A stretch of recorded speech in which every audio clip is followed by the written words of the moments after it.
And we are live. Hello, and welcome to Fermenting Opinions. Another episode of Fermenting Opinions, this being our second, but hopefully I'll be able to say that fairly routinely. Anyway, I am your host, David Popoiden. And I'm your co-host, James McVeigh. And this is Fermenting Opinions, the podcast in search of a more palatable political ferment. Now, while David does little housekeeping matters, I will discuss where we're going tonight. We are going to talk about two of the most loaded I words in American politics these days. We'll talk about the dreaded topic of Islam and also the dreaded topic of impeachment. As far as Islam, we'll try and discuss what dangers the religion does or does not present and any way to move forward from there. As far as impeachment, I will give kind of a legal background of the system through the Constitution of the United States of America, how it applies to the presidency, what the roles of the legislative branch are, whatever the legislative branches are, and there's even a role for the judiciary, no matter how little the judiciary wants to be involved. And we will go from there, beginning with Islam. I think our major issue that we want to touch on is the political divide in this country and the idea that Islam is or is not dangerous as a whole. And if you argue that it's not dangerous as a whole, is it dangerous in part? Yeah, and I think that's a good place to start. And there's, I think, a huge problem of the way we characterize the issue or the problem, if I may be so bold, the problem of Islam in the West, and the way people in the West interpret what happens. This is obviously this is a very imminent, very pressing matter. We just had yet another terrorist attack in the West. There was an Ariana Grande concert. It was a day or two ago at this point. In Manchester, England, yes. In Manchester, England, not in the U.S., but in Manchester, England, some kid blew himself up, killed, I believe it's 22 people is the body count. Maiming and injuring right. Plenty of others. Many more. That's typically what happens. And you see there's a multitude of responses to this. You do hear what I like to think of it is more like mainline Muslims. They do denounce it. It's sure. Never, in my opinion, it's never loud enough, and it's never publicized enough. So it's partially their fault, but not entirely. I would say that the main problem is it's not publicized enough because it doesn't sell headlines. Right, because it's not what people want to hear. It doesn't serve that narrative. And what is that narrative? And this is where you get into your Pamela Gellers, your Kathy Hinners, and your other just hardline Islamophobes who believe and they propagate this narrative that all Islam is essentially what is represented in ISIS, in the fundamentalist extremists. That's what a true Muslim is. And frankly, in the text of the Quran. I mean, right? No, that's a good thing to get into. This is not it's to talk important. about the split among religious interpretations and beliefs, but that is what the text says. Maybe you could go back to the same argument with Judaism and with Christianity. Right. About hardline positions on adultery, homosexuality, things like this, and death to these people. Right. No, and it does say that. It talks about, in one verse about sort of, being kind to people who don't, who threaten that way of life sort of thing in terms of jihad. And then the next, if someone rejects the faith, if someone becomes an infidel, you strike the neck kind of thing. Like it's there in black and white. That's what it says. The problem with a literal interpretation is you're taking any fundamentalist interpretation of a text and you're applying that prescriptively to, what is it, 1.7 billion? That's roughly around a quarter of the world's population. Yeah, it's a quarter of the world's population saying, oh, well, it's in the book, therefore they all believe this, or they're not Muslims. And that's essentially what the far right does. The far right in the West, that is. Again, the Paleo-goers, the National Front people. Well, of course. But that is a close to, if not a simple majority of this country, if not the entire West together. I mean, there is a really rough 50-50 split of people who believe that Islam is, on a whole, dangerous. Sure, and threatens Western culture and threatens Western lives. And that's the difference, and that's why we wanted to talk about this, because I think there's two tracks with this, because there is a normative, plausible interpretation of that scripture that sounds exactly like that, and I don't think that can be denied. But on the other hand, you can't say that it is therefore the case that all Muslims, believe this. And this is where it gets lost. I mean, obviously, well, just read the Quran. This is what it says.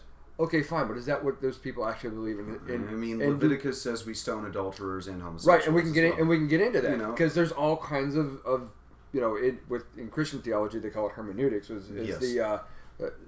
As a filthy atheist, I like to say the hand waving. This is not really as bad as what it says, and to me, I see hypocrisy in the fact that modern Christians, can look at things in Leviticus and Deuteronomy and Numbers, and Exodus and Genesis and these books, and there's horrible things happening from a moral perspective, and they can explain it all away. It's not really that way. Oh, this is more allegorical. This is more symbolic. Blah blah blah. But then when it comes to Islam, it's exactly as it's written. Well, this is the problem to me. What I was going to say is that technically under Christian theology and the teachings thereof, you're supposed to discount the Old Testament because it was replaced by Christ's sacrifice and the New Testament. However, plenty of Christians, and I mean plenty of Christians, will easily go back and cherry pick from Leviticus and Deuteronomy and Numbers to support, I guess, their biased agendas against behaviors they don't agree with. I mean, and boy, do they cherry pick in that sense. Now, I'm going to sound a lot like, pundits like Bill Maher here when we talk about this. I am an atheist, and I think religion in general is dangerous. I think religion is the foundation of extremism. Without religion, you don't have religious extremism. Sure. And I think all versions of religion can produce dangerous extremism. However, in the interest of trying to coexist with religious people, and don't get me wrong, I'll look right at the camera when I say this, I have zero problem with religious people. That is entirely just a matter of belief. It has nothing to do with who you are as a person in my eyes. However, I will make the point that without religion, you don't have extremism as far as religious extremism goes. Sure. I mean, and if we're going to be totally fair, there is still, ideological extremism. Sure. And so anytime, especially atheists, when we bag on, fundamentalist religion and sort of the pernicious, conclusions that come from that in terms of, how we're treating other people in society, whether or not we're killing certain people in society. The perfect example would be Antifa and this anti-fascist movement of people who are. Oh, I was going to go bigger than that. People bring up Stalin, Mao. Oh, sure, Hitler, which is a mistake. Yeah, Hitler was Christian, I believe. Well, yeah, he was probably deeply skeptical. But Nazis were Christian.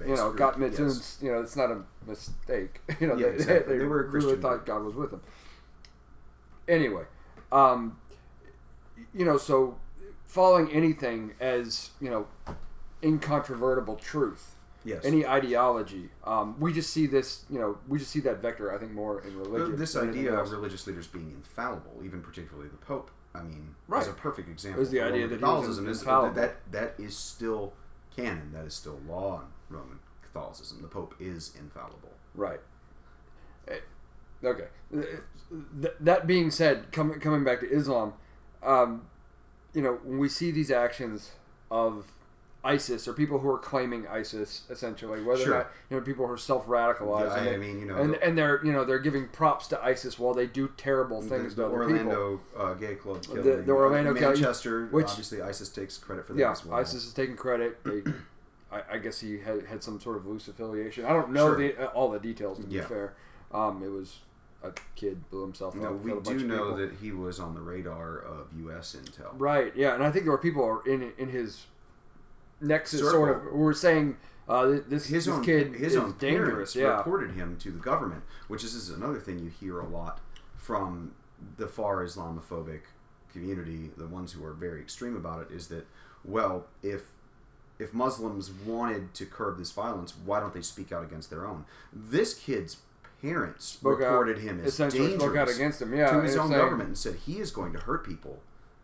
And it wasn't, taken, and that'll get spun too. That the government didn't want to make a big deal out of it, or whatever. The way I look at it is there's plenty of room here to interpret really either text, because we did keep bringing up Christianity and Judaism, essentially the Old Testament, and the things that. And someone please challenge me on this. Come on the chat. Come on Facebook. Fermenting Opinions, the Facebook group. Come and challenge me, because I love talking about these things.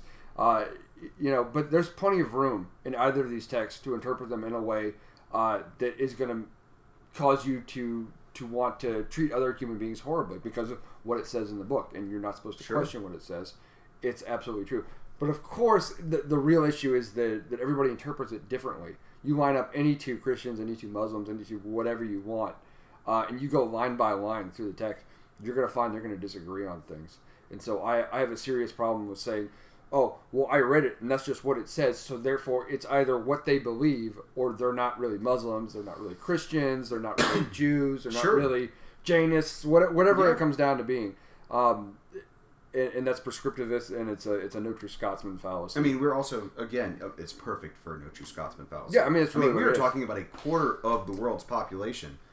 I mean, most people, if you just take 2 people out of the world's population, can't agree on what flavor of ice cream is better. Right. You want to challenge them and that's even an opinion thing. Hundreds of pages of thousands of year old text. You're having 2 people who are both espousing, really, I mean, it's billions. But if you boil it down to any 2 people. Just pick 2. And they both believe what they understand to be incontrovertible truth, and they contradict each other. They disagree in some serious way sometimes. In some ways it's completely trivial, but it's still a one-to-one disagreement. It can't line up. You really have to understand this, and you really have to, and I'm saying this as a leftist, as a liberal, but not regressive, and we're coming to that in just a second, that you really have to understand what it is a person believes, or what even a group of people espouses beliefs in terms of their interpretation of whatever the religious text is. You can't just go to the book and say, hey, the book says this, therefore you believe that, or you're not a Muslim. Because the reality is that the majority of people who are Muslim, they don't hate America. They don't have a religious ideology that is antithetical to American values. We have 3+ million Muslims living in this country peacefully. And if you want anecdotal evidence, I don't know. I know a lot of Muslims, a fair amount, especially since I've lived in major cities with diverse populations. I mean, right now, obviously we live in Columbia, Tennessee, where they got ran out because they burnt down the fucking mosque. Yeah, that's true. That's a good point. But different. Go Christianity. Different note. Yeah. Speaking of right. Speaking of hate crimes.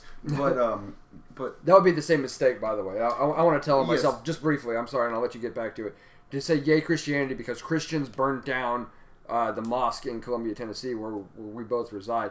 That would be another example of sort of casting broad aspersions based on really what it came down to. It was a few people who call themselves Christian identity soldiers or what, and they firebombed a mosque.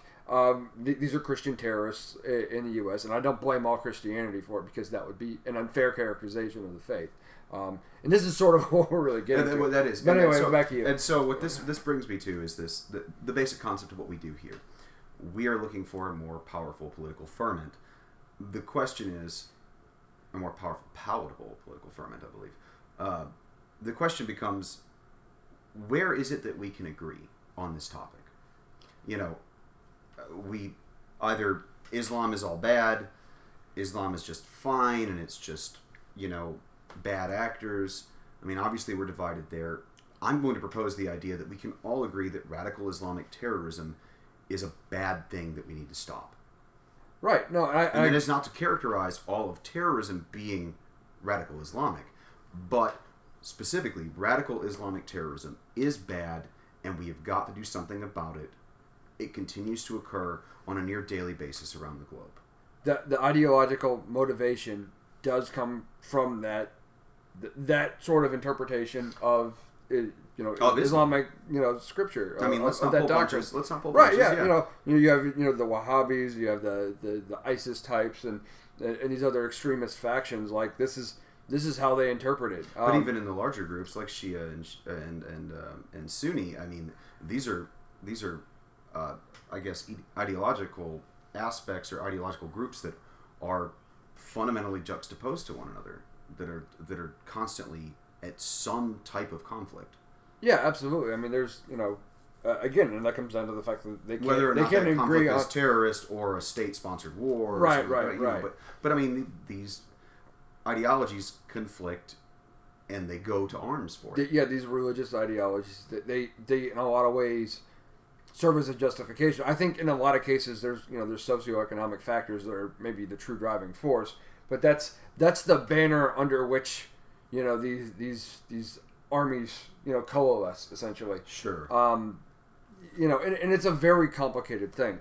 But let's talk about regressivism a little bit, because sure. I wanted to touch on that, because a lot of times it seems like, and I struggle with this, and so we're just sort of being extemporaneous here a little bit, that when I hear people call other people regressive left, it seems like a label to shut that person down because they don't agree with whatever the far right interpretation of these events are, or of these motivations are. Again, we're saying sort of the No True Scotsman application of what's going on in Islam and why these terrorist attacks are occurring, and so on and so forth. Saying anyone who disagrees or pushes back, oh, well, you're just being regressive left, which is, I guess, a blanket term for anyone who's basically holds Islam to a double standard because they don't want to come across as racist or something, or as Islamophobic, but, I mean, which is kind of the same thing. I mean, really, it is. It's an aversion to skin color.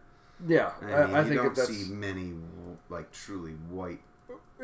Sure, I mean, yeah, yes, it happens, but when you're bagging Islam as a whole, you're bagging the 25% of the world as a group, and guess what? Most of those are brown people. Yeah, exactly. So it's really silly to go, oh, well, Islam's not a race. I mean, it's that's semantic. That. I mean, it is very semantic, but anyway, so I think it's a perception maybe of the right, of the left, that we defend Islam and we turn a blind eye to their atrocities and their ugliness when it does occur under sort of like theocratic regimes and the extremists. Yeah.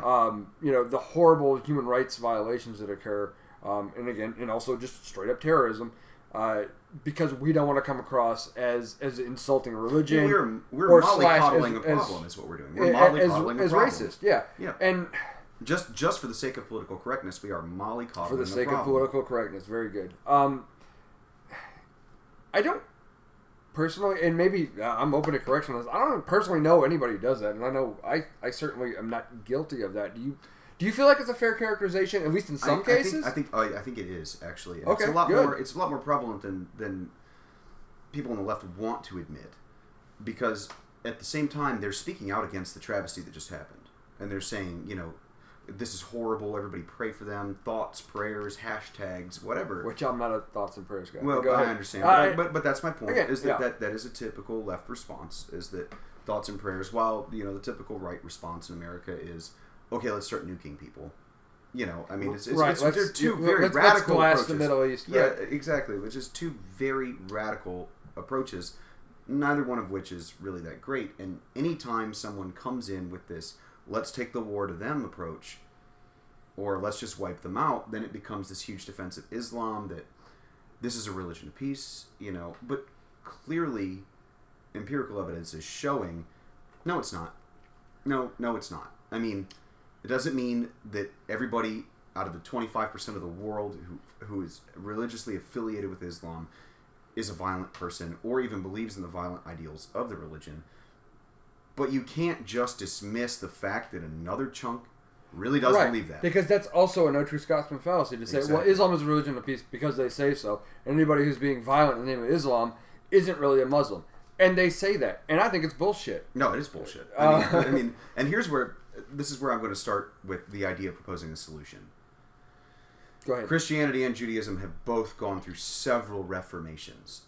Actual gatherings of every major sect to come together and try to decide, what do we actually all believe? What do we want to trim the fat with? It is almost 1,400 years in existence now for Islam without one major reformation. Right. It's time. It is time for Islamic leaders to get together and to start kind of guiding interpretation of the text. And you see, there are some of that. I think there's some opening moves. There are serious calls for it. There's a guy I pay at least a little bit of attention to, a guy named Majid Nawaz, and I apologize if I'm mispronouncing his name, who is a Muslim reformer essentially, and yes. he is part of a project that escapes my memory at the moment, but it's essentially the idea is that he gets a hold of radicalized Muslims, and he kind of talks them back. That's part of essentially what the program is to talk them back from violent jihadism to simple Islamism, think like Saudi Arabia, and to come back to that, to just being a plain old religious, social conservative. That's sort of like the end point. And it's always been a funny side note, tangent, whatever, for me, is that so many people on the right hate on so much of Islam, that it's, Islam hates us, this and that, and all these deep divisions. If you stripped away basically some of the some of the window dressings of sort of their worldviews with regards to, is it Islam versus Christianity, and if you look at their approach to social issues, they're almost identical. Oh yes, which in a way is great for me as a leftist, because I don't want Muslims and fundamentalist Christians getting along and voting the same way. Well, I mean, it'd be bad for me. And again, if you're going to comment on this, please correct me if I'm wrong. My basic understanding of the Quran, there are actual tenets of the faith in Islam that require you to tithe for the benefit of the poor. I mean, you must pay. Oh, charity, yeah. Yes, yeah. you must. It's required. It's one of the 5 pillars of Islam. Yes. Cannot remember which one, but it's essentially it's one of them. Yes, yeah. And I mean, it goes a step further than Christianity. Christianity, usually tithing is kind of a way to support your church almost. Right. But in Islam, my understanding of that is it's actually a way to support the poor. It's to be used to support the poor, and you are supposed to contribute at least a certain percentage of what you have to the poor directly. I mean, but to get back on your point though, with Islamic leaders, different ones calling for things. There was a tweet I read the other day from an Imam Tawhidi, whose Twitter handle is Imam of Peace, who said, and he is a strict conservative, and said, "I admit that sacred Islamic scriptures support the killing of non-Muslims. The left wants to hide this from you. I want a reformation." Yeah, I mean, there are leaders out there in Islam who are making a stink about this and saying it is time for us to get together, absolutely, and to fix this problem. I mean, we need to guide the faith.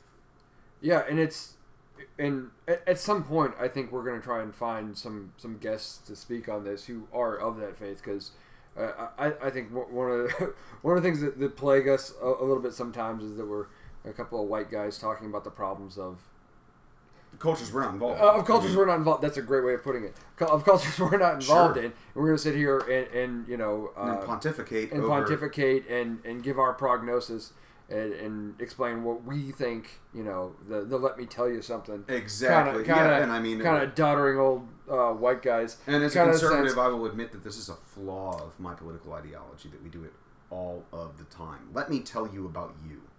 Right. Well, I mean, the left is just as bad. If I'm being real honest, yes. We are super fucking sanctimonious, and I can't stand it sometimes. Sometimes I'm guilty of it, and I recognize it a little too late. But we need to move away from that. So I guess moving forward with regards to what do we do? We can say, what does Islam need to do, or what we think Islam needs to do. And I agree, the idea of a reformation. Because, you hear a lot of people propose, especially on the right, this idea that, if they're not going to go fight it themselves, or they're not making enough noise, or they're not killing these people. I mean, I hear this said as examples about attacks in America and radicals in America. Like, you want American Muslims to murder other American Muslims they think might be violent? I mean, what sense does that make? That's not a solution. Stop proposing. Right, exactly. I think it's a matter of setting unrealistic expectations.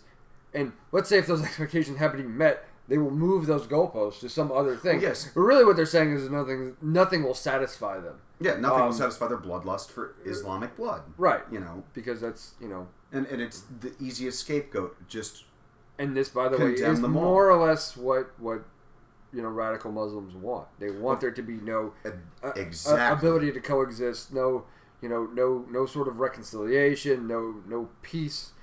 They want us to be irreconcilable and to only ever try to kill each other. And they're okay with that. We shouldn't be okay with that, though. What is the foundation of terrorism? Terror. Yeah. Fear-mongering. This is the reaction provoked is the one desired. Fear. Fear us. Fear us all. Be afraid. Act irrationally. That's what they're trying to get you to do. Yeah. And these responses, they are irrational. And just like Russia, we're playing into it. Yes, I went there. Oh, I said you it. so went there. And, honestly, at this point, that kind of gets me on a different topic. Do you want to close out Islam before we start talking about that favorite I word right now? Right. The really popular I word. I guess to move forward, if to my brethren on the left, have a sober view. A lot of Islam is ugly shit. I'm not. I don't hate Muslims any more than I hate Christians. But if you look at those religious ideologies, they are pernicious. They are dangerous. They are damaging to people who would be marginalized under those systems. We can't ignore that extremist attacks are at least carried out under the banner of that ideology. Those are the motivations in the heads of those people, whether or not their true underlying factors are a little bit different. It doesn't matter because they are inexorably tied to each other. Don't forget that. Don't turn a blind eye to it. Do you want to bag on the right for me? I'd be happy to. Destroying all of Islam, murdering every Muslim, wiping the religion out is not a solution. It's just not. It's not even close to a solution. And if you are American and you're proposing that, you have no fucking idea what this country was even founded on. Shame on you. I mean, seriously, shame on you. It was the first fucking amendment. Yeah. The very first one. Now, there are definitely ways to solve a problem. There are a million ways to skin a cat. But that doesn't mean the solution is always wipe them off the face of the earth. I mean, that was the solution for the Nazis getting rid of the Jews. Right. When you go, there are very, to go tangent just briefly, most often the simplest solution is not realistic or it's not going to be effective. But people like that because it's catchy and it's easy and they don't have to think. This stuff is hard. It's very complex. There's no, this all or nothing attitude that you see on both sides. It does not serve. Exactly. And we need a nuanced approach. We need to have a better understanding of Islam. When people say things like, "Oh, Sharia law," that is such a loaded term. I swear, 99% of the people I've talked to don't have very much of an understanding of it. They think it's a writ of rules and regulations that are fundamental to Islam. That are prescribed. And it's a hell of a lot more complicated than that. The way it was explained to me once, and I actually listened to a Jewish man who was a Vanderbilt law professor. We will finish it. Sounds like my kind of guy, right? Yeah, and he was at a mosque talking about what Sharia is. And first of all, when you say Sharia law, you're being redundant. So, which is a pet peeve of mine. But he said, "Let's say we're talking about principles and how does a Muslim person carry those out." For example, and this is the example that this guy used. I wish I could name drop him. I don't remember. It's been a couple of years. That he said that in Islam you're forbidden to gamble. Okay, mm-hmm. That's considered something just forbidden. You're not supposed to do it. It's immoral. What you want to call it? You're basically taking risks with your finances, and that's not responsible. Mm-hmm. But on the other hand, you are supposed to look out for your own well-being and for your family financially. You're supposed to be responsible. You're supposed to provide security for that unit. This is relevant because the topic of, should a Muslim get insurance? Should a Muslim invest in risky investments? Right. Both of these things get, but he said specifically insurance, like car insurance. Because you're taking a gamble that you're gonna pay this money and you're gonna be covered in case something happens. That's a gamble. It's a matter of chance, essentially. You're paying smaller amounts over time. And you go, well, what's the right way? You say, well, what does the scripture say on this? What does the scripture say on that? And it all gets very Talmudic and very complicated. And it comes down to interpretation as to what you should do. You also have to respect, what are the laws in the country, this and that. Like to drive, you have to have car insurance, that's a law. All of these things factor in. You can say, oh, well, these are the principles, and it gets very muddy and gray going down. And this is normative of Islam. And that's, if I can say anything kind sort of about Islam and the interpretation of Sharia, that's what you should take away from it. It's not this black and white stuff for the most part. It all gets very, very complicated, and that's more the normative approach. Again, that's remembering there are still more black and white, some more pernicious type interpretations that exist out there. You have to hold all of these things, and so nuance is necessary.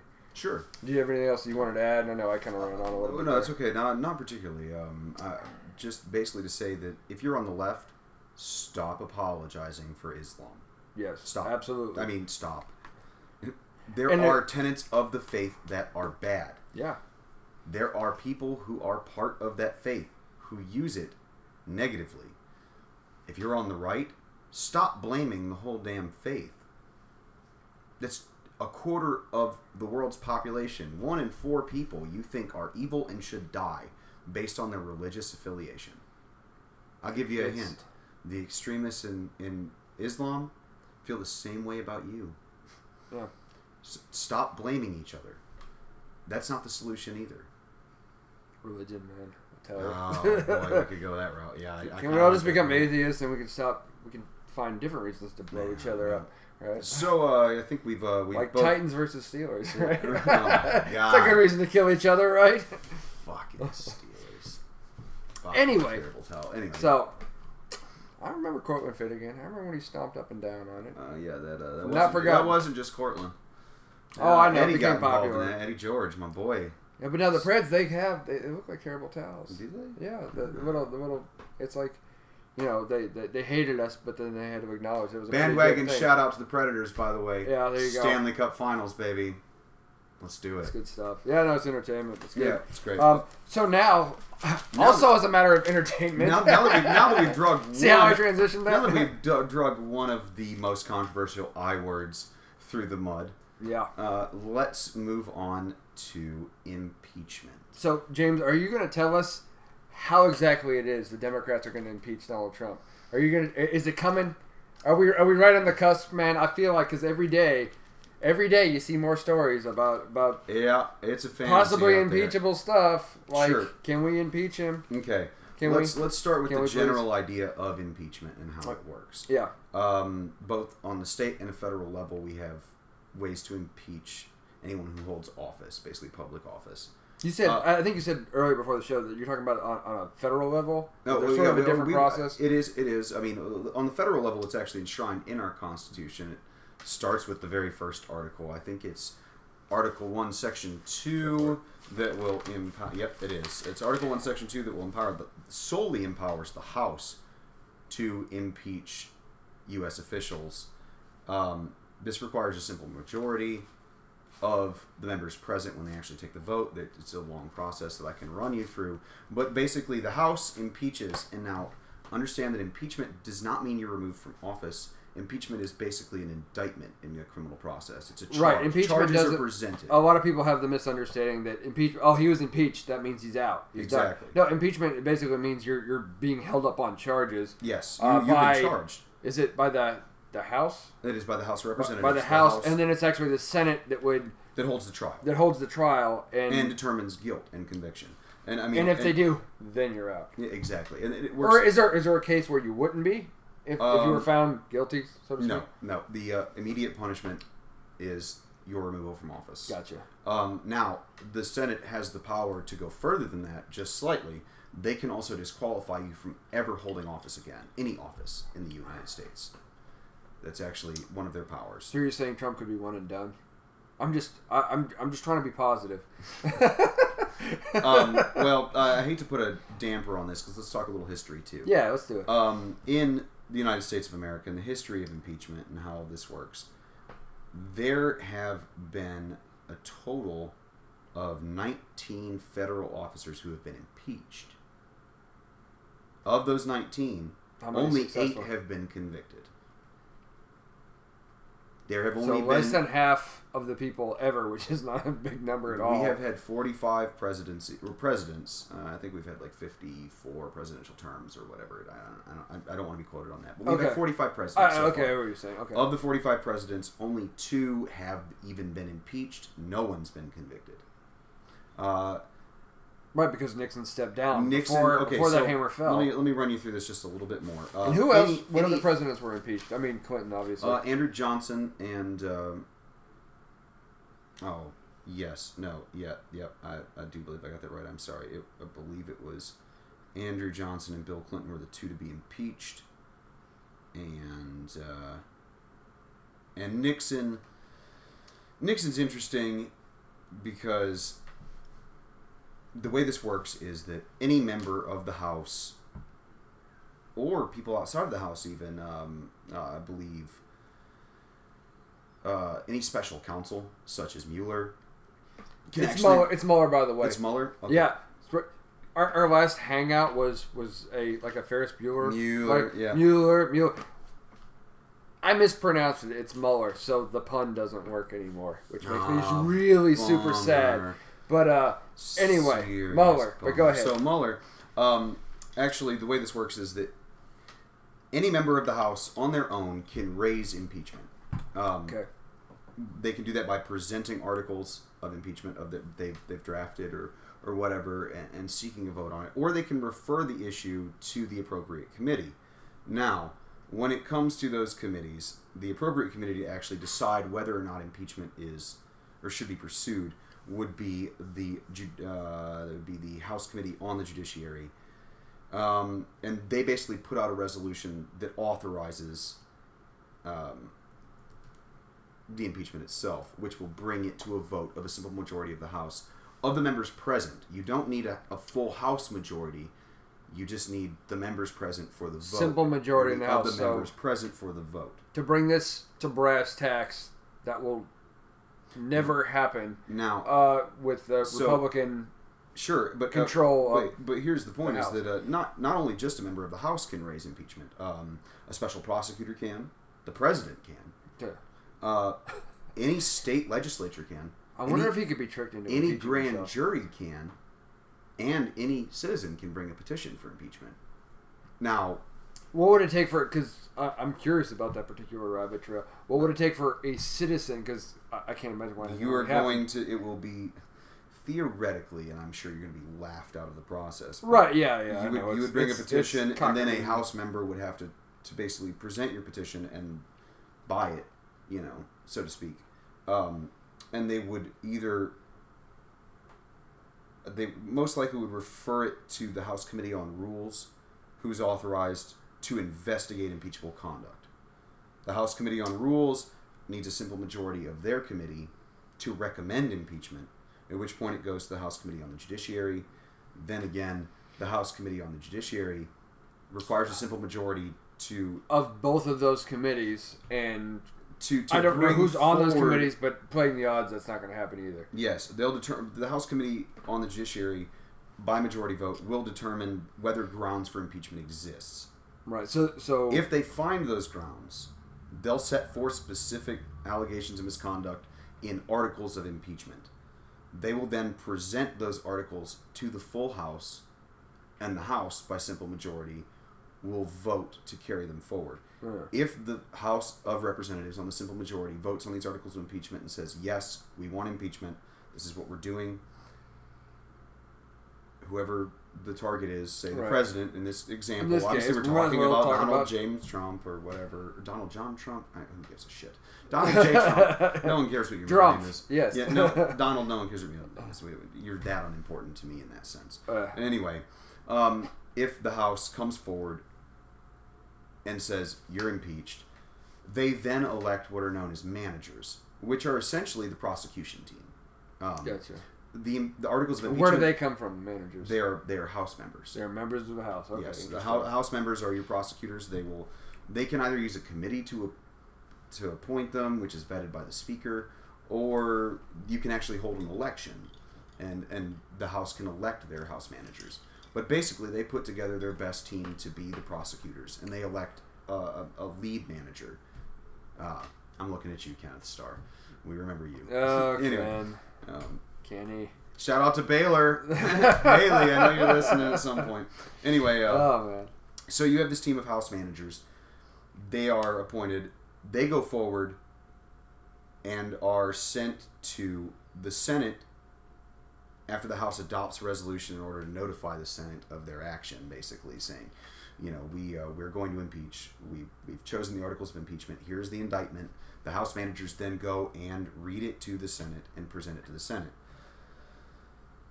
Basically, it's essentially an arraignment. I remember I was pretty young when this was happening with Clinton, fairly young, I think.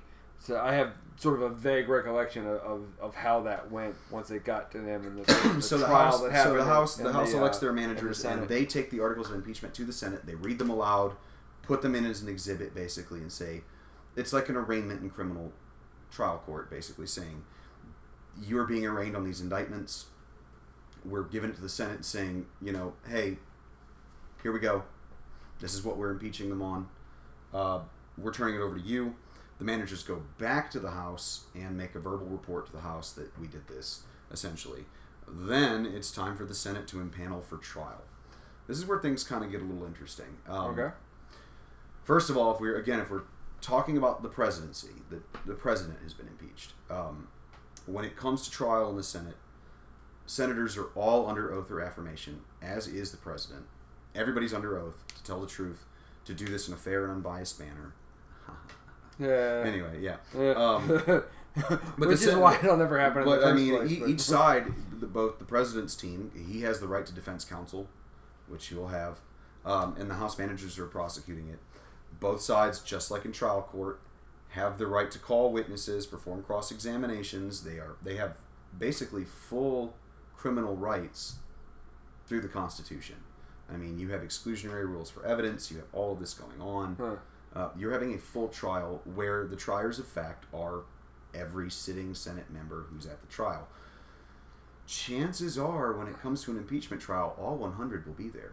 Yeah, it seems like you're going to need a damn good excuse to miss the impeachment trial and try to get reelected. Kind of a big deal. Deal. From either side. Yeah. But yeah, I mean, it sounds, and I was sort of, teasing it as you were going through all of this, but it sounds to me, in order to be realistic for there to be an actual impeachment, it would have to take something so overwhelmingly damning to come out in evidence, essentially, as part of this investigation. Well, yes, it'd be a criminal standard of proof again. I mean, right, there's criminal standard of proof, and then there's politics. Well, here's the fun part. If you want to kind of compare it, you will need a simple majority for impeachment in the House. It's basically the standard of probable cause. More likely than not. Okay. 51 out of 100, or right, but put it that way, like if you want to put it down to. But again, what I'm saying is we're comparing more likely than not what a fair-minded person who is a sitting member of the House to say, yeah, we need to go ahead and move this forward. That's pretty bad. Versus, well, we have a Republican majority, and because I'm a bitter and cynical person, and the way I look at the Republican majority in the House is saying it would have to be like they would have to catch him like in the act currently, like on a live camera, talking to Putin, thanking him for throwing the election. I'm going to get there with that because I'd love to discuss that. And even then they would say, oh, no, that was just locker room talk. And we're going to discuss the politics that go into it. But my point here is that the articles of impeachment are essentially an indictment, and they are very similar in the sense that you need a simple majority. It's basically the House of Representatives represents a grand jury. They hear right, the right, case. exactly. They decide if there's a case to be made or not, or if it merits that. Exactly, yeah, and if it's more likely than not, meaning you have the simple majority votes and says yes, there you go, you've been indicted, or the articles of impeachment have passed. Right, yes. You've been impeached. So now you go to trial. Now, unlike a criminal trial where you need proof beyond a reasonable doubt, the Constitution only requires 2/3 majority of the Senate, sitting senators who were at the trial, basically. But again, you're going to have all 100 senators there. So right, of course, yeah. They're all going to be there. You need 2/3 majority for that. So, math-wise, I do believe you would need 67 votes, right?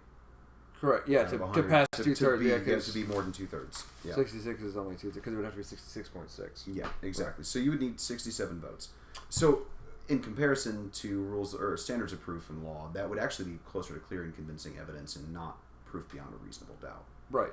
And I think, but this comes back to the larger, and this is, we don't have evidence that Trump personally colluded with the Russians. That's what the purpose of the investigation is. We're not there. Zero evidence. We may never be there. We may be there. We don't know. Okay, we have zero. We're not trying to declare that. We don't even have anonymous sources saying he's directly related. Right, but this conversation is presuming that there is something there. Well, the evidence is mounting. And what happens as this carries forward. But again, it comes back to what I've been saying, and again, teasing out this whole time, is that our political process is so broken and so partisan. To me, I don't think it would matter to sitting Republican, congressmen and women, how bad it is. They're going to stay party line and not essentially vote to impeach or not, Yeah, it's a vote. Okay, yeah, so to vote to even offer the articles of impeachment. And here's where I was going to bring that in, and history wise, let's use because the House is under McConnell, right? No, or is that it's Ryan? Under Paul Ryan. Ryan. Okay, I got it backwards. Okay, McConnell is the Senate majority. Senate. Okay, gotcha. So I confused the guy with the dead eyes for the turtle. Yeah, that guy with the vagina neck.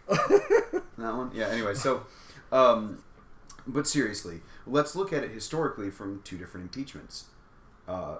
Richard Nixon and Bill Clinton, both of which were, in the last 50-ish years. Somewhere in there. Right. My math sucks again. I got to think of 1974, whenever the hell it was. But I still think, the Clinton area, I think that's sort of still the opening but there's good of points this to this hyper-partisanship. Okay, so with Richard Nixon, both the House and Senate were simple majority Democrat controlled. I mean, the opposition party kind of didn't have a super firm grasp, but were kind of running things. But then again, even during Nixon's time, if you were a Republican who supported Nixon after the Watergate stories were really starting to break, you were looked on as a joke. No one took you seriously. I mean, there were a handful of serious Nixon supporters who were Republicans in Congress and things like that, but you were a fucking asshole and everybody knew it. I mean, shut up, dude. This is bad. Basically, Right. And now we are so divided in partisanship, even since Bill Clinton. And that's where the difference is going to come in. So, with Nixon, the writing is on the wall. Everybody knows as it's building. So you get the House Committee on the Judiciary comes back and says, "Yep, we've got our articles of impeachment drawn up. We're going to recommend them. We're giving our recommendation. Time to present it to the House." And Nixon knew and then Nixon makes the phone call and says, "I quit." And then I quit. I'm done. I'm resigning. Why did he do that? I mean, he knew he was going to lose. He was going to lose. It was going to go through, and he was going to lose. Look at it from a criminal trial perspective. I mean, it's kind of like taking a plea deal. Yeah, I was about to say it's exactly like taking a plea deal. It's like looking at the discovery you got from the state and saying, "Well, fuck, I got no way around this one. I'll plead nolo contendere." I did that shit, and if I can, let's go no contest. I'm not going to admit that I did it. But I am going to admit that I would lose if we took it to trial. Yeah. Nolo contendere, or no contest, basically. He basically took a no contest plea. Said, "I'm not going to admit guilt." Yeah. But because it's bad enough to do that. But I know I'm so much lose. Worse to try and fight it and know you're going to lose. Now, on the other hand, let's go the other route with Bill. Bill very obviously committed perjury. lied his ass off under oath. I'll give you in that. several states and in several hearings in several different courts. Lied. Because, lied. Like, just straight perjury. But... Not even a question. The serious question. What do you mean by is? What is? What? Bill, don't fuck with me. I was a philosophy major. I will explain the difference between ontic and moral to you if you need me to. Ontic. I'm good personally, but ontic, it's an ontic question. Bill, did that bitch blow you in the Oval Office? Yes, she did. Anyway, right. So, but here's the thing. So he obviously perjured himself, and the evidence is there. I mean, there's a blue dress with cum stains on it in a safety deposit box. I mean, not to be crude, I'm sorry for. But either way, I mean, like they have proof, like DNA proof, like proof. You've been caught lying, and then you admit that you're lying. So you've admitted to. Yeah, no, he did. He actually came out. I remember the speech when he admitted that he did. I can't keep denying this. Yeah, I did it. I'm embarrassed. My bad. Yeah. But you lied under oath. And here's the important part. You lied under oath specifically to obstruct justice. That's why you did it. You didn't lie under oath for any other reason except to save your own ass and to avoid criminal. Was it a matter of justice, though, to get into that for a second? Oh, yes. Anything, any judicial proceeding is a matter of justice. Whether it's criminal justice or civil justice, it's still a matter of justice. You are obstructing justice. And in this particular case... So the lie itself was obstruction, but not obstruction of anything other than not lying. Is that accurate? Is that fair? Kind of. I think it's a little more nuanced than that. Honestly, I'd have to go back and look. Right. At the exact all he had to details. do was say, "Yeah, she blew me." Yeah, I'm a pig. Yeah, I cheated on my wife. I really fucked up. I'm seriously embarrassed. I got caught right. cheating. If he did all that, if he had never perjured himself in the least bit then about it would have been a giant. It would not have been obstructive. Apart from being embarrassing, it would have been a nothing. But he legally. lied. He lied in every sense of the word, in every tribunal or any body of the judiciary. He was called forth before in depositions. I mean, he lied. Straight up lied. Did not have sex with her. I remember. Yeah, I remember that. Lied to the American public, lied in court, lied in depositions, lied under oath several times with the intent to obstruct justice. I mean, no question. And that's what I'm hanging up. I'm not disagreeing with you. I'm just trying to clarify and understand for myself. But that brings the question up: why do you take it to trial? Because he knew it was over a blowjob. Right. And the Senate wasn't going to find 2/3 to convict him. Right. Because it's political. It's political entirely. It's straight up, perjury, obstruction of justice. It's supposed to be a trial. No, I see where you're going. Like a trial, but it's bullshit. It's still a political game. And that brings me all the way back around to when you asked about the likelihood of whether Donald J. Trump's going to be impeached. Maybe he'll be impeached. Will he be removed from office? Probably fucking not. Yeah. You're going to need 2/3 of the Senate to be Democrats by the time that happens, because of how politicized we've made the entire thing. I mean, how polarized. And that would take basically a 2018 landslide. Yeah, it's either that or you're going to have video of him going down on Vladimir Putin. I mean, it's going to have to be really bad, like really, really. See, that's the thing. That's the difference between I think maybe you and me here is that. I don't think there's any level of bad. I believe a president being compromised by Russia for the sake of winning an election is really, really bad. No, I agree it's really bad, but I don't think it's bad enough. But you're going to need to get direct proof that Republicans in the House to go against, even if it was there. No, I think you might get the House. I think you might get your impeachment. See, but that's what I'm saying. That's where I'm disagreeing with you. If you get evidence that looks pretty bad, it would take nothing. It would take... He is walking around with a decapitated hooker slung over his shoulders, saying, with the knife in his hand, and there's a video of him doing it and saying, "No, I didn't do it." Even then, it would take. There's no level. There's no level. You understand that we have elections every 2 years for all of the House. Right? I understand that, and there is a pretty solid chance the Democrats will take a simple majority of the House in 2018. At this point, I don't know, because it's my understanding. How much do we trust polling? There's not. My understanding, based on the things that I've heard, are a little bit vague, so please correct me if someone hears this and thinks I've got it wrong, that there's not too many vulnerable Republican seats. in 2018. That it's much more about preserving what we have. We're hoping to flip a few. We got a special election right now where yesterday, what is it? But Montana guy, body slammed. A reporter, But you know what? Picked him up by his throat and slammed him to the ground. And you know what? I bet Republicans for asking a question. I bet Republicans love that because it's a Republican beating the shit out of one of those hated liberal mainstream media reporters. No, this is something I said. So fuck them, right? That's something I said because yesterday. There's no accountability. It's actually something I said yesterday on our Facebook page when someone was talking about this. I said, well, no one had a problem with Trump grabbing pussy. Why is anybody going to be upset over a libtard getting choked? There's no exactly. And I get the pejorative. Yeah, I understand. Yeah, I was being facetious, but cuck. you know. But anyway, there's no more bar anymore. There's no accountability. It doesn't matter. Everything will be spun. That's the way I look at this thing now. In my position of overt cynicism with regards to this thing, that it doesn't matter how bad Trump is. Because I can't imagine anything being revealed about him that is worse than what was already just comes out of his mouth. But here's my point, though, is that especially with you do have Republicans in the House right now, like in the Freedom Caucus, the House Freedom Caucus, especially Justin Amash, and it's ironic that I should look at them hopefully for anything. Well, they're true conservatives. They're not neoconservatives. They're not the old guard establishment. We'll just lie and cover everything type of guys. They're the ones. Justin Amash was one of the first people to come out and say,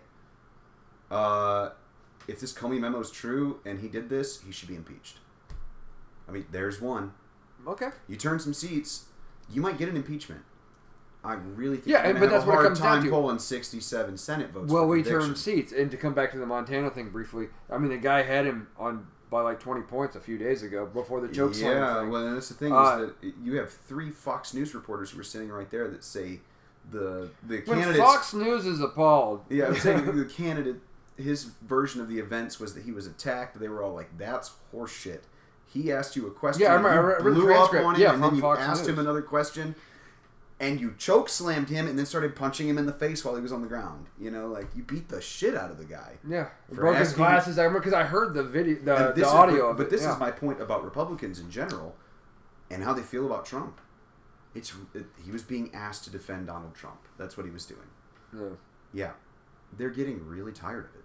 Yeah, well, I see that all over, actually. I see that all over social media. Donald Trump is bad. Tired of apologizing for the beliefs. They're tired of having to hear about how much the liberals hate Donald Trump, this and that. Like, what did you expect? He's horrible. Like, and I mean, the average Trump supporting citizen... Are we supposed to stop complaining about Satan if he was Satan? Exactly. You know? The average Trump supporting citizen will sit here and defend him and apologize for him until the end of the world. I mean, today I was having exchanges with people about telling the president of the Philippines that piece of shit about the location of nuclear submarines, and they're saying, oh well, they started cherry picking and said, oh well, he said over there, and they try to take it out of context. I'm like, well, we're talking about North Korea, and you are saying that there are 2 nuclear submarines.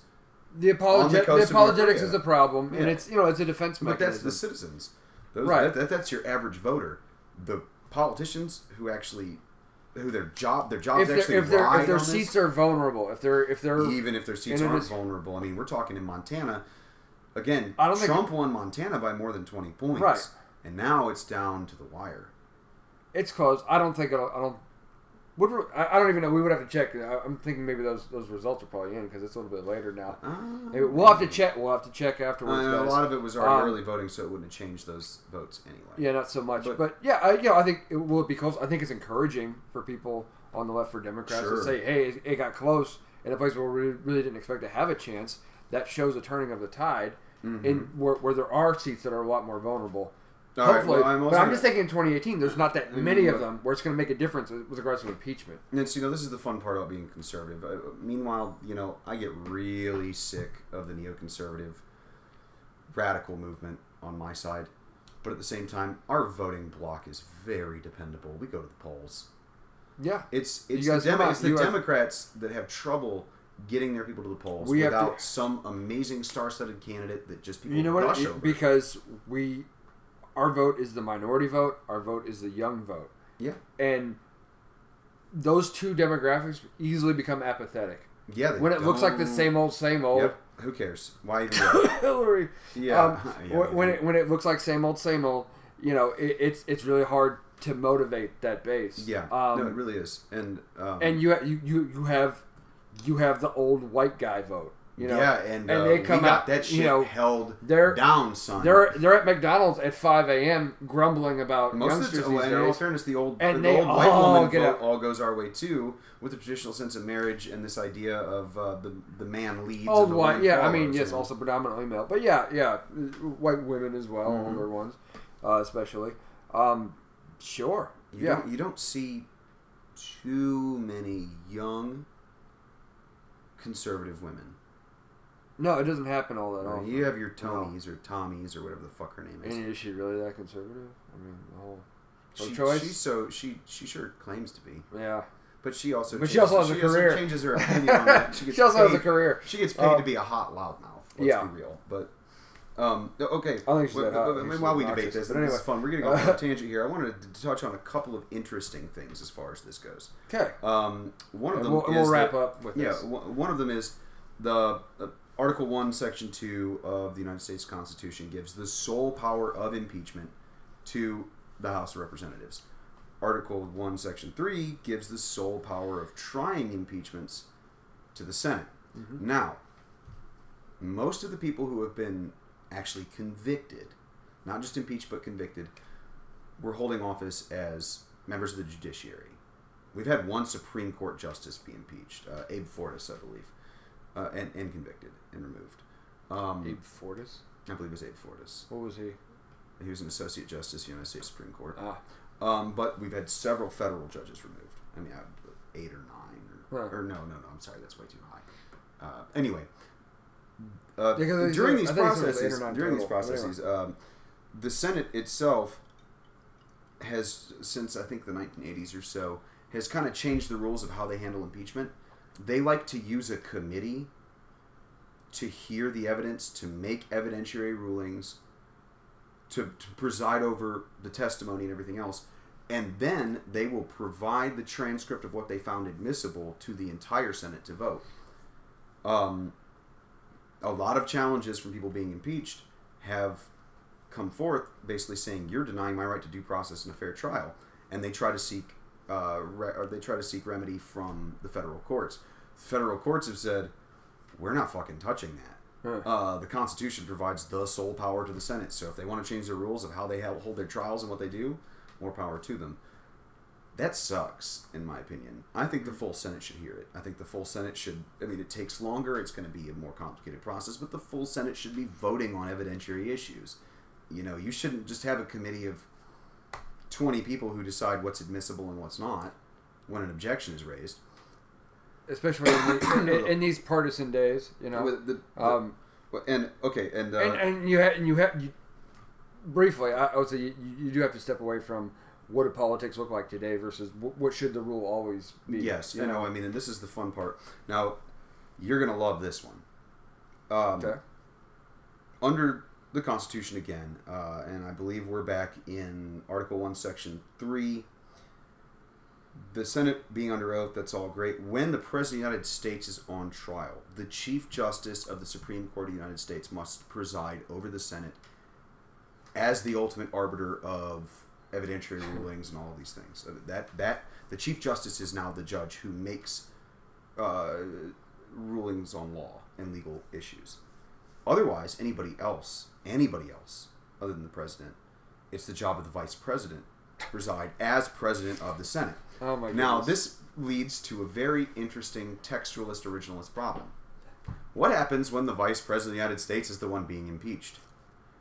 Well, if you're a textualist and originalist... that means the Vice President of the United States is also the presiding judge. Decide.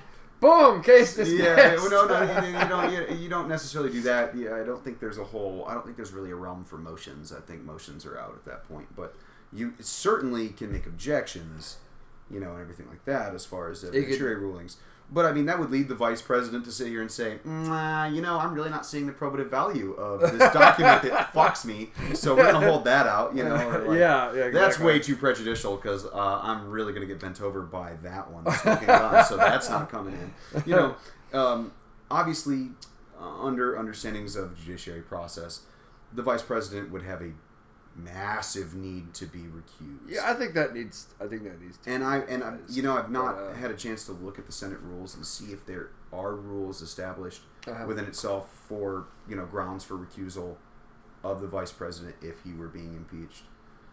But I did find that really interesting doing research on this. That would mean that the vice president would preside over his own impeachment trial. I mean, to me, I just look at that. That's another reason why we should abandon wholesale originalism and textualism. No, because you're saying yourself. No. Well, if that interpretation leads us to doing something really stupid. No, and I'm going to go right back to Section 3 of Article 1 again and say the Senate has the sole power to try all impeachments, so they would have the power to make rules. Obviously, they can make their own rules saying that mandatory recusal of the vice president if he's being impeached. Okay. It's an interesting hermeneutic. But then the question then becomes who comes up next? Isn't that it's not Orrin Hatch, is it? What's his Senator pro tempore or pro temp? I think. Oh, I don't know. Yeah, I have to look up the dark. Anyway, we'll have to let that one. Yeah, go. but yeah, there are a lot of fun little things like that about just like I guess rules and things of that nature. I really like the Chief Justice idea, especially if we were really doing this whole Donald Trump dance. Like, say that there are smoking guns and that it does look like impeachment's happening. If it actually moves forward, which I think takes if he's going to be impeached, I would think it would be based on quite a turnover in 2018. I do not think it would happen before then. No, definitely not. I wouldn't think it would happen. This whole thing will have to build for another. It'd be 2021 or 2022. Really? Hopefully he'll be out by then. It's my and we'll. But anyway, let's say that did happen. I think it would be really interesting to have Chief Justice Roberts doing that, because Roberts has always been understood to be conservative, but also has issued surprising rulings and done things in favor of liberal things. Sure. I mean, Obamacare. Yeah. No one saw that coming. Hell, John Roberts provided the foundation for Kennedy to write Obergefell. He was the one who raised the specter of gender discrimination. Yeah. Well, I mean, there's precedent there, too. Yeah, I know. Plenty. We're so not going down that rabbit trail tonight, guys. But that's what I'm saying is that, but that's a favorite hobby horse of probably both of ours. Fun times. Yeah. But also, the other thing I was going to mention, and I think I did, was that the federal judiciary will not touch any ruling of this.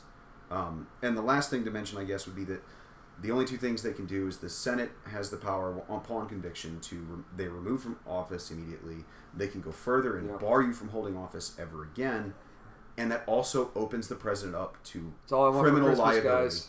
Criminal liability. Santa, if you're listening. Criminal liability. That's the main thing. Is that if a Senate, if an officer is impeached and convicted and removed from office, he is now liable for his crimes and can be prosecuted. Therefore, he has no immunity.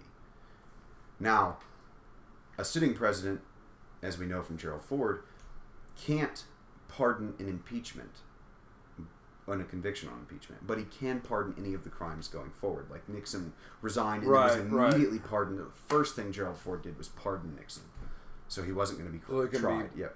Prosecuted. He wasn't going to be indicted. He wasn't going to be prosecuted. Exactly.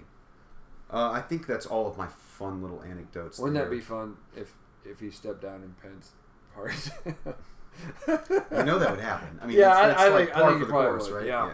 Which I sort of suspect that there's going to be a handoff for. I mean, for a run for President Pence, which is horrible, but that would be moving back into normal politics. We'd have to sit there. We could debate that all day. Yeah, that will be a topic for another night, ladies and gentlemen.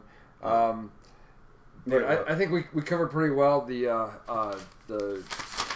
problem of lacking nuance. With regards to discussing Islam, and we did a little bit of a deep dive of what exactly an impeachment would look like, and whether or not that's currently or will ever be realistic in the future. And that is presuming that there is enough to go on, which we are not making a statement on that because the investigation is ongoing. Oh, of course. And so we're not assuming that. This is just sort of entertaining this whole thing. We really have zero evidence ourselves. I mean, we don't really know. We have zero evidence. We have nothing. We've got ruminations all over the place. We've got rumors.